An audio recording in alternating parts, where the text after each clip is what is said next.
Doctor इरशाद अली खान, सहाचार राजनीति विज्ञान विभाग, राजकीय बांगड़ महाविद्यालय जीतवन में कार्यरत हूँ। जैसा कि हम बीए पार्ट तृतीय में थर्ड में पॉलिटिकल साइंस का फर्स्ट पेपर में जीन जैक्स रूसो का अध्ययन करते हैं। रूसो, हॉब्स, लॉक, ये तीनों नाम सामाजिक समझौते सिद्धांत के समर्थकों में से माने जाते हैं। रूसो का जीवन अन्य दार्शनिकों अपेक्षा बहुत अधिक उत्तेजक और रोमांचकारी था और बहुत कम लेखकों की कृतियों में संसार के प्रति उनकी भावनात्मक प्रतिक्रिया इतनी स्पष्ट और सच्चे रूप में झलकती है कि जितनी कि रूसो की कृतियों में। यानी कि कॉन्स्टेंट कहता है कि रूसो प्रत्येक प्रकार के निरंकुशवाद का सबसे भयंकर मित्र था और दूसरी ओर व्यक्ति का तीव्र पोषक, इनमें से किसी भी आदर्श का परित्याग करने को वह तैयार न था। सामाजिक समझौते सिद्धांत के प्रवर्तकों में हॉब्स, जैसे कि पहले बताया, Hobbes, Locke, Rousseau, Jean Jacques Rousseau का नाम जुड़ा हुआ है, किंतु रूसो का दर्शन हॉब्स और लॉक से एकदम भिन्न है।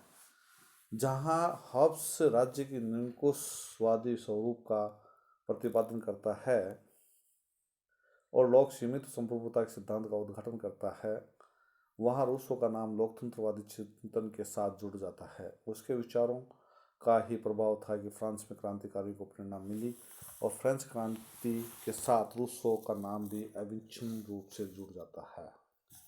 यानी कि रूसो का नाम उसमें जुड़ जाता है। रूसो की रचनाओं में सोशल कॉन्ट्रैक्ट उल्लेखनीय रचना है। इस अमर ग्रंथ में उसके राजनीतिक विचारों का निचोड़ निहित है। इसी ग्रंथ में वह सामान्य इच्छा के सिद्धांत का प्रतिपादन करता है। वस्तुतः तो रूसो के राजनीतिक चिंतन में व्यक्तिवाद, समाजवाद, निरंकुशतावाद और लोकतंत्र संबंधी विचार एक साथ दिखलाई देते हैं। बर्गसन के शब्दों में, देकार्त के बाद मानव मन पर सबसे अधिक प्रबल प्रभाव रूसो का है और उसने अपने मौलिक के प्रतिभा की छाप राजनीति, साहित्य, शिक्षा और धर्म सभी पर छोड़ी है।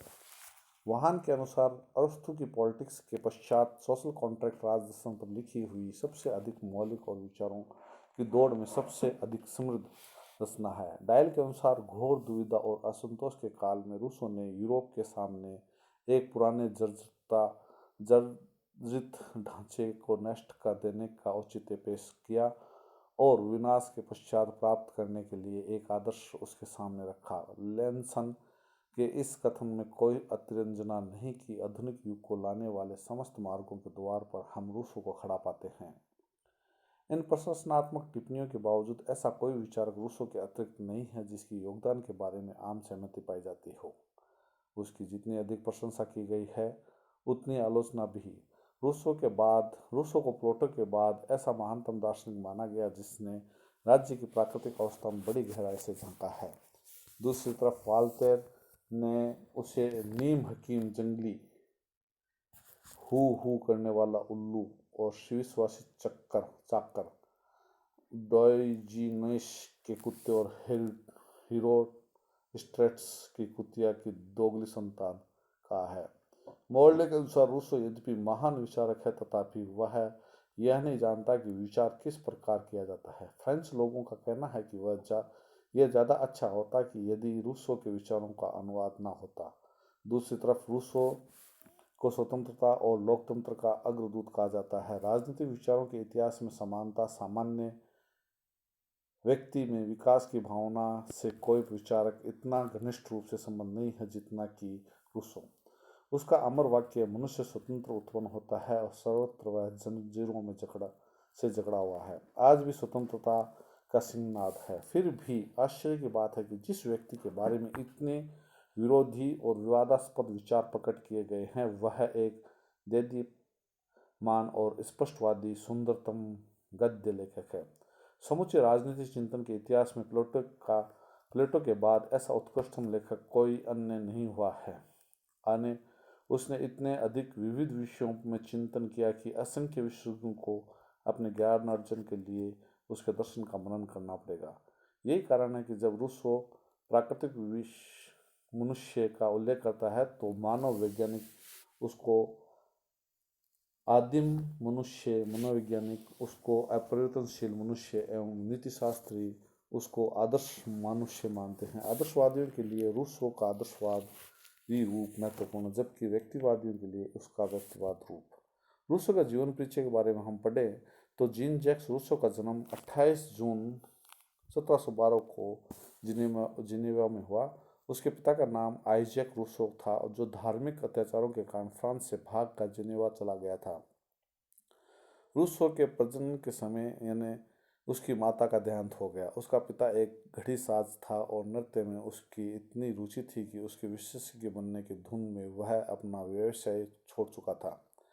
वह चरित्रहीन, अशिक्षित और चंचल मनोवृत्ति का था, जो अपने बेटे को उचित शिक्षा न दे सका।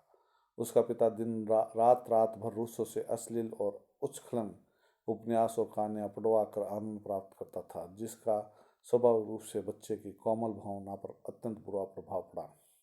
इस संबंध में रूसो ने लिखा है कि मेरी मेरी जो इच्छा होती थी करता था और मुझे अपनी इच्छा के विरुद्ध कहने वाला कोई नहीं था। मेरे पिता मुझे रोमांचकारी यात्राओं और प्रेम कहानियों को सारी रात जोर जोर से पढ़कर सुनाने के लिए जगाए रखते थे।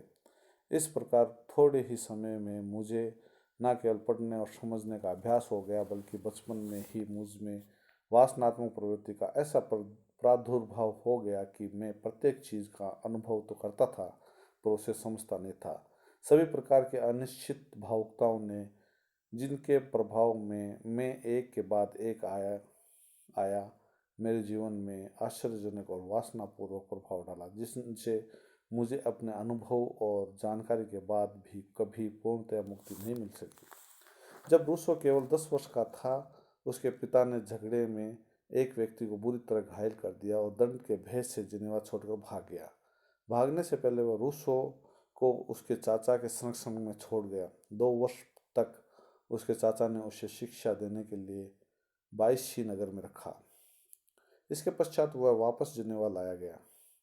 यहाँ पर उसने खुदाई का काम सीखने के लिए एक व्यक्ति के पास रखा गया।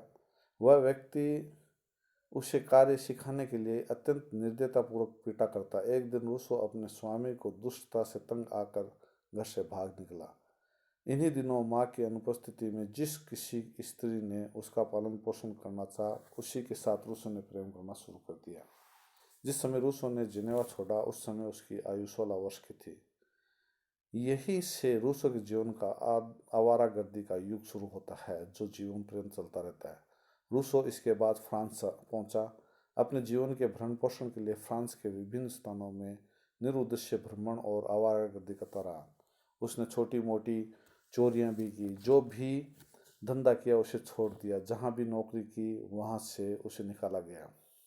इन्हीं दिनों रूसो एक कैथोलिक पादरी के संपर्क में आया, जिसने उसके साथ अत्यंत उदारतापूर्वक व्यवहार किया। रूसो का कैथोलिक धर्म में परिवर्तन कर उसे एनिशी में मैडम डिवोरेंस के संरक्षण में भिजवा दिया गया। इस महिला ने रूसो को शिक्षा प्राप्त करने के लिए तुरिन के एक मठ में प्रवेश करा दिया, परंतु जब भी वह इस आवारा युवक से छुटकारा प्राप्त नहीं कर सकी। कुछ ही दिनों बाद रूसो वहां से भाग चला, किंतु दर दर ठोकरें खाने के बाद वह पुण्य डिवारेंस के द्वार पर आ गया। इस महिला ने रूसो की अपने प्रति इतनी श्रद्धा देखकर न केवल उसे संरक्षण दिया, अपितु उसे अपने प्रेमी के रूप में भी स्वीकार किया। सन 1737 में रूसो कुछ दिनों के लिए जिनेवा चला गया। इस अवधि में डिवारेंस ने अपने लिए एक और प्रेमी तलाश कर लिया। स्वाभिमानी रूसो के लिए यह एक बहुत बड़ा धक्का था। एक नारी द्वारा ठुकराए जाने पर रूसो ने 2 वर्ष तक एकाकी और पीड़ा युक्त जीवन व्यतीत किया। सन 1741 में उस अपने कुछ मित्रों की सहायता से उसे वेनिस में फ्रांस के राजदूत के सचिव की नौकरी प्राप्त हो गई, किंतु 18 महीने की नौकरी के बाद उसे निकाल दिया गया। सन 1744 में वह फिर से पेरिस आ गया और बदनाम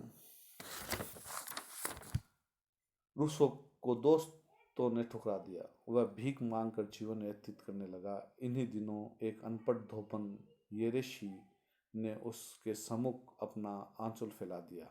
उस महिला ने रूसो के 5 बच्चे हुए, जिनमें एक को भी उसने स्वीकार नहीं किया। सभी बच्चों को अनाथालय में भिजवा दिया और सन 1770 में अपनी वृद्धावस्था में रूसो ने उससे विवाह कर लिया। सन 1750 ईस्वी में रूसो के जीवन में एक ऐसी घटना घटी जिसने रूसो के जीवन में क्रांतिकारी मोड़ उपस्थित कर दिया। प्रसिद्ध दार्शनिक दिद्रो से मिलने के लिए एक दिन जब रूसो सड़क पर जा रहा था तो रास्ते में उससे अखबार का एक पृष्ठ पड़ा हुआ मिला। इसमें पेरिस की सबसे बड़ी साहित्यिक संस्था Dijon academy academy of Dijon की ओर से उसमें निबंध प्रतियोगिता का एक विज्ञापन था। इस निबंध प्रतियोगिता का विषय था विज्ञान तथा कला की प्रगति ने नैतिकता को भ्रष्ट करने में योगदान दिया और अथवा उसे विशुद्ध करने में। इस विज्ञापन को पढ़ते ही रूसो के मन में सैकड़ों विचारों का स्रोत फूट पड़ा। रूसो के शब्दों में उसका मस्तिष्क हजारों प्रकाश की किरणों में चकाचौंध हो गया। समाज के प्रति उसके क्रांतिकारी विचारों का एकाएक स्रोत फूट निकला। रूसो ने क्रांतिकारी विचार से ओतप्रोत निबंध लिखा। उसने यह सिद्ध किया कि विज्ञान और कला ने मनुष्य का पतन किया है। मानव जीवन को प्रारंभिक अवस्था में सब मनुष्य सरल और निष्पक्ष जीवन बिताते हुए आनंदपूर्वक रहते थे। वर्तमान समाज की सब बुराइयों का मूल सभ्यता की उन्नति और ज्ञान का प्रेम और सभ्य समाज का कृत्रिम जीवन है। रूसो को प्रथम पुरस्कार मिला। इस पुरस्कार ने उसे विश्वविख्यात बना दिया। रूसो की भेंट तत्कालिक प्रमुख विचारक दिद्रो और वाल्टेयर से होती है।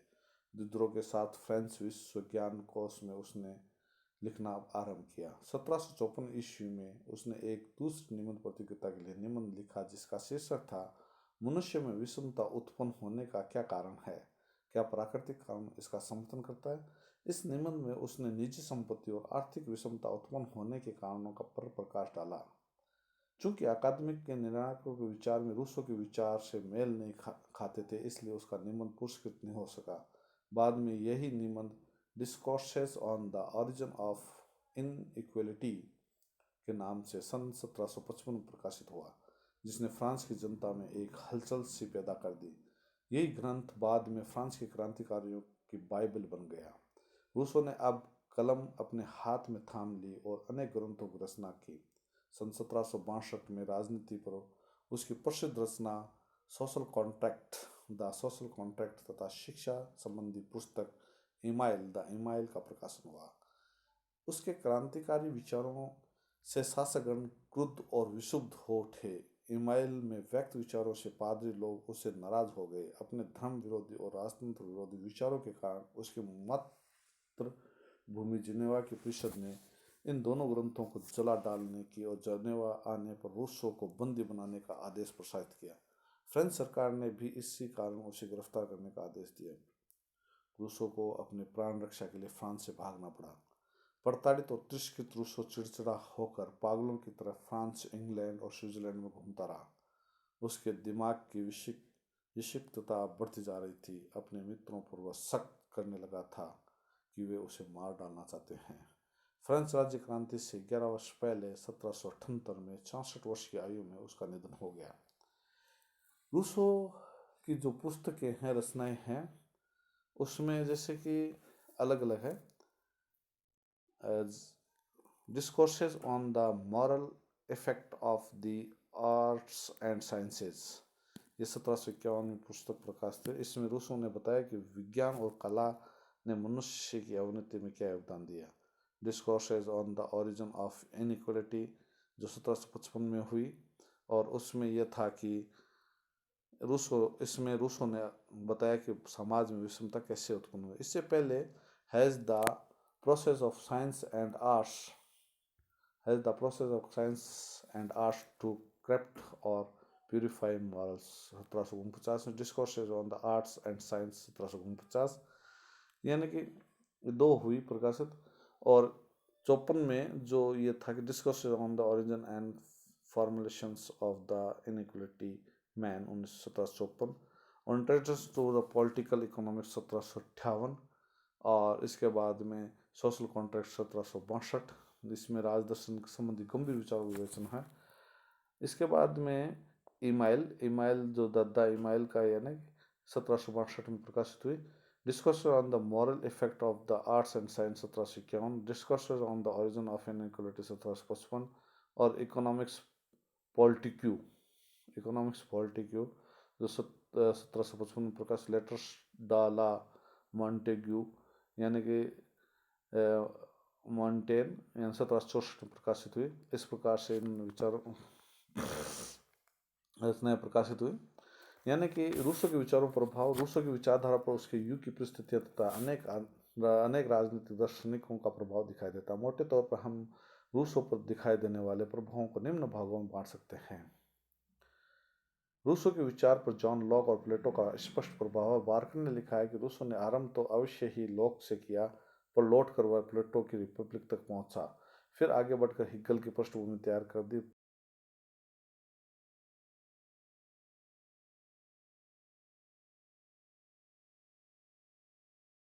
स्वीकार करता है कि राज्य उसका नैतिक नियंत्रण करे और व्यक्ति को अंतिम लक्ष्य की ओर ले जाने का सफल हो।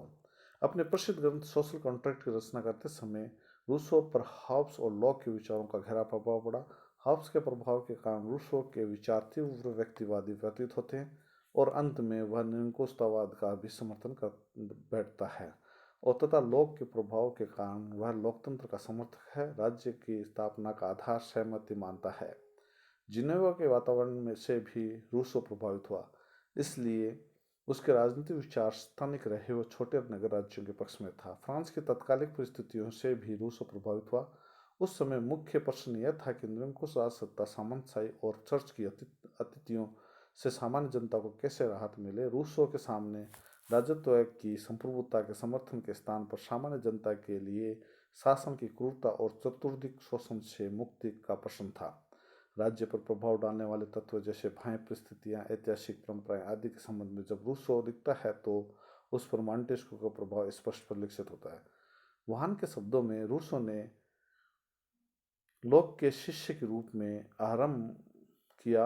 अपने विकास के महत्वपूर्ण वर्षों में वे पूरे हृदय के साथ प्लेटो के शिष्य रहे और अंत तक मॉन्टेस्क्यू के जादू में आ गए। अवश्य ही मॉन्टेस्क्यू के प्रभाव में आने वाले सबसे महान विचारक थे। इस अध्याय में इतना ही। धन्यवाद।